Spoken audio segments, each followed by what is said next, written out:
Grant, where are we today? Hey, you are at my home studio, Garmezy Glass, that my wife and I built from the ground up, essentially. This is, we're in Verina, Virginia, and this was just an empty pole barn at one point, and my wife and I have slowly fixed it up to what you see today. So what we have here is a hot shop, a glass blowing studio, where we make beautiful, one-of-a-kind sculptures, all by hand, one at a time. And so this is a molten glass furnace right here. There's about 15 pounds of molten glass inside the furnace. It's about 2,000 degrees, very hot, comes out like liquid honey, and we sculpt it. Been doing this about 20 years. It's a lot of fun. Only been burned a few times, not too bad. But the other equipment in here, we have bigger furnaces for bigger work. These are kilns right here. This is so after the piece is done, it has to be annealed. It has to come down slowly in temperature because otherwise it'll crack. If it cools too quick, it cracks. So glass is a very humbling sport art form. It's like it keeps you very humble because you can break at any time. That would be my biggest fear, other than getting burned, would be dropping pieces that I had spent so much time on. How many pieces do you think you've broken? Over the 20 years, I would say probably a dozen I've broken. That's not bad, no. Not too much floor art. So anyway, so this is the hot shop. So these are kilns that keep our work safe. Everything's annealed for about 24 to 36 hours. So once it goes in, it'll come out then. Now we go to the cold area, right? So this is the cold, yeah. So this is the powder wall. So these are all Kugler colors. They're made in Germany, and this is how we get the color in the glass. All the glass is clear, essentially, when it starts, and then we add the color to it. So that's a beautiful chandelier that my friend Fabiano and I made. He's a fourth-generation chandelier maker. Wow.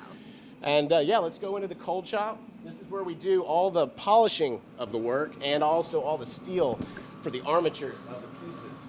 A lot of pieces in progress. I got a big show next week in Nashville, but I'll just give you a quick overview. Wait, is this a dinosaur? This is going to be a full-size Dakota Raptor, 14 feet long, 7 feet tall, that will debut at the Tucson Gym Show in January. So it's over 200 individual sculptures, each bone made one at a time, and then it's got to be polished, mirrorized, and then an armature, which is the steel, has to go inside it to support this entire thing. Grant, that's a leg? So that is a dinosaur. To give us an idea of the size. Absolutely. So that's a baby brontosaurus leg. Wow. Right there, a baby. Oh my goodness. And then over here, we've got all kinds of pieces for this show in Nashville called Into the Wild. We do a lot of wildlife art. So I've got some beautiful koi fish over here, working on a beautiful glass heron that's got 24 karat gold and silver leaf on it. Tons of lizards and turtles. We just like to kind of hit the whole animal spectrum. We got beautiful fish. We do a lot of fish for clients all over the world. Trout, our golden trout. As you can see, we love to sculpt. Yeah, now, so how long ago did you get into doing this? And how did you even know you could make this wildlife exist in glass? That's a great question. I have always been an artist. Ever since I was a little kid, I came to VCU to study jewelry making and metalsmithing, and in the crafts department, that's where I found glass. By total accident, I heard the roar of the studio, and I said, what is this? And then I went in there, and I'm trying to sculpt this material, and it's just so difficult to work with because it's like a blob, and it's amorphous, and it's moving all the time, and it's hot, and you can't touch it. Right. You got to use these steel tools. And so I think at first it was the challenge of it. And then after that, I fell in love with it because it can really look like any kind of thing. I can make it look like feathers or reptile skin or a hard turtle shell. I can make it look like other materials, which is really a cool thing that most materials in art form you can't. Would you have a favorite piece that you've ever done, like one that was just, it still connects with you to this day?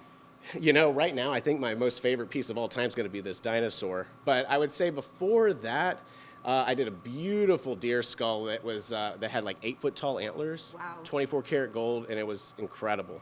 I'm so impressed by your work, and I love watching your videos because you take us through the entire process of how this is actually done. And it's very interesting because you're based here in Central Virginia, but also your work goes all over. What's the furthest place where you know your work is? Well, last year we actually shipped a piece all the way to Bangkok. Wow. So a 9-foot tall koi fish spiraling piece. It had 4 beautiful koi fish on it, 24 karat gold. And it made it all the way there safely. So, but We've got pieces all over the world: Paris, Dubai. The Bellagio? Did I hear that right? Bellagio Hotel has a piece. Yeah. Amazing. Well, I know people want to be able to watch your videos. Tell us where we can find you. You can find me on Instagram at Garmezy Glass, YouTube Garmezy Glass, all of them. TikTok, you name it, we're there. Can I come back and learn how to do this? Absolutely. I mean, it'll be a much lower level. Thank you, Grant.